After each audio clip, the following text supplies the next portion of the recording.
అసలు మన రాష్ట్రం ఎంత దయనీయ స్థితిలో ఉంది అంటే పక్క రాష్ట్రాలందరికీ అన్నిటికీ రాజధానీలు ఉన్నాయా? బెంగళూరు, చెన్నై, ముంబై అన్నిటికీ అన్నీ ఉన్నాయి. కానీ మనకేముంది?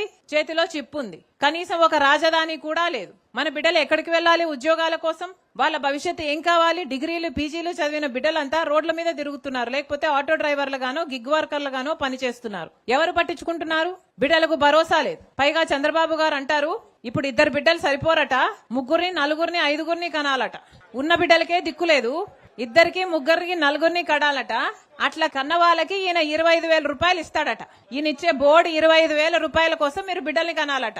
ఇప్పటికే ఆరోగ్యశ్రీకి చంద్రబాబు గారు 3,000 కోట్ల రూపాయలు బకాయిలు పెట్టారు. ఫీజు రీయింబర్స్మెంట్ కు 6,000 కోట్ల రూపాయలు బకాయిలు పెట్టారు. ఇప్పటికే కరెంటు ఛార్జీలు చంద్రబాబు గారు ముఖ్యమంత్రి అయిన తర్వాత ఈ 2 ఏళ్లలో మీ మీద 15,000 కోట్ల రూపాయలు వేశాడు. ఇదంతా సరిపోలేదు, ఇప్పుడు ఈ బిడ్డలు సరిపోరట, మళ్ళీ బిడ్డలు కనాలట, మీకు దానికి 25,000 ఇస్తారట.